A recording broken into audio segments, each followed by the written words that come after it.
Tokyo Ghoul Season 1 wasn't as good as you remember.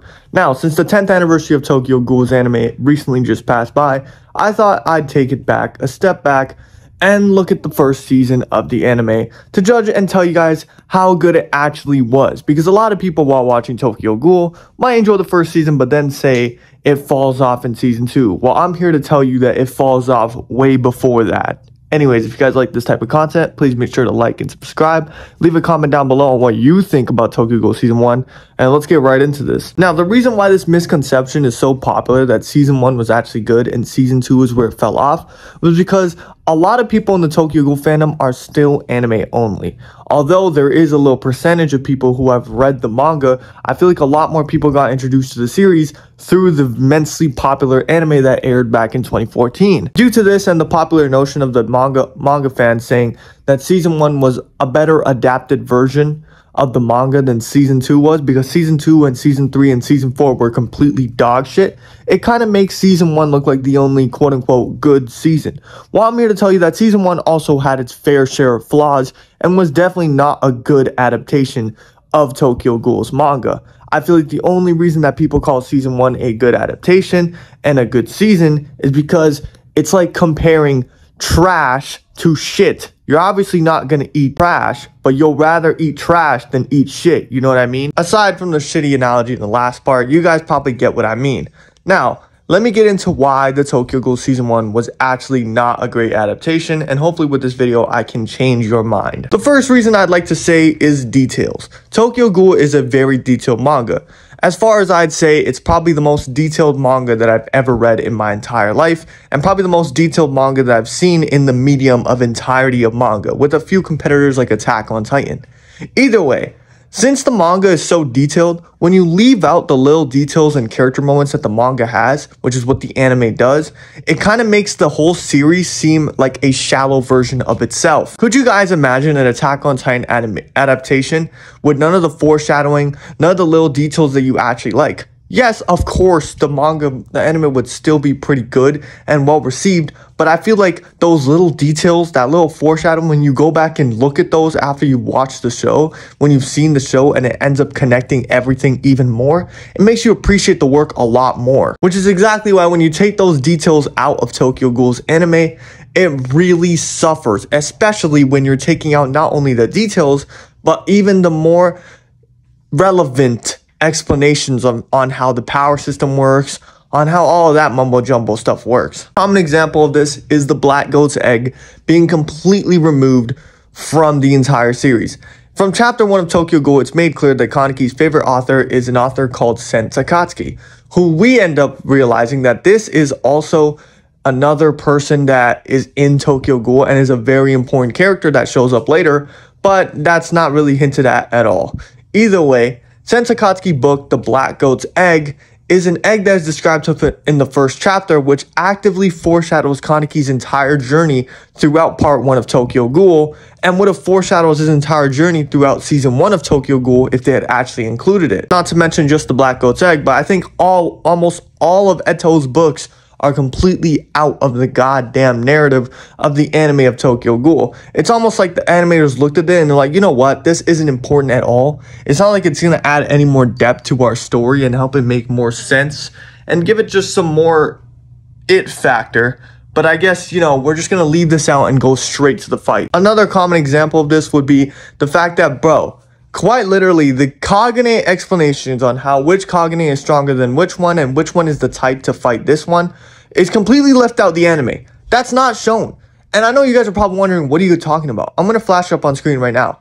This shit should have been in the anime. There's no reason why you should cut this out, unless for the fact that you're too lazy to animate these things, these minor things. Well, not so minor in this case, but I guess it's minor to the grand scheme of the narrative, the plot. But I guess you're just so lazy to animate shit like this that you just want to animate the cool fights moments, the edgy moments, you know what I mean? You don't really care about the series at all. You just care about getting the money and flasking all your money on the goddamn animation side of things so you can make a good shonen. Well, sorry to break it to you, Studio Period. Tokyo Ghoul is not a shonen. Now, I think that this last flaw is basically a flaw that stems from the lack of caringness and the lack of episodes that the committee basically gave the team of Tokyo Ghoul Season 1. They only gave them 12 episodes to adapt to about chapter 67 of the manga. If you understand anything about pacing in anime, this is absolutely terrible. Let me put into perspective. Demon Slayer Season 1 had about 25 or 26 episodes, and that shit adapted about 54 chapters from the manga. Keep in mind, Demon Slayer is also a weekly manga like Tokyo Ghoul, but has less exposition in its manga than Tokyo Ghoul does. Also has less depth, is what I like to think. Demon Slayer is not enough? Alright, then let's look at Jujutsu Kaisen, which also adapts less chapters than what they adapted in the first season of Tokyo Ghoul, but was given 26 episodes. I don't understand what's going on here. If this anime wasn't a complete cash grab before, then you definitely see that it is now. The lack of time they had to fit all the details and intricacies of Tokyo Ghoul inside of a 12-episode season and get to this end point by the end of the 12-episode season probably caused them to leave out all the stuff they deemed quote-unquote not relevant enough and forced them to just cut straight to the fights, which again, like I said, turns Tokyo Ghoul from a psychological seinen movie to a goddamn edgy shonen trash anime. The next flaw I have has to do with the character design and just the anime design at all. This shit looks nothing like this shit. Let me keep it a buck, guys. The animation may be good, but the art style looks nothing like Tokyo Ghoul. The art style of Tokyo Ghoul is supposed to be scratchy. It's supposed to be gritty. This just looks very smooth and very just like not Tokyo Ghoul-ish. I feel like when I imagine a Tokyo Ghoul anime adaptation, I imagine a Chainsaw Man level of compositing for the characters. Because Chainsaw Man also has that sort of scratchy, just like scribbled on sort of look like Tokyo Ghoul does.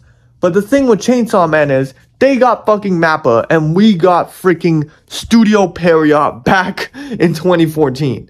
So, I mean, we can see the complete differences in them. I think what this sort of art style they use for the anime does to the series in general, I feel like it ruins the tone. Tokyo Ghoul is supposed to be a dark series, where paired with the censorship and this goofy ass art style, kind of makes it seem like it's not very dark. I don't know if that's just me, but the series is supposed to be a lot darker than they portrayed in the first season of the anime, which sort of ruins the tone. Another thing I want to talk about is how they literally switched arcs together.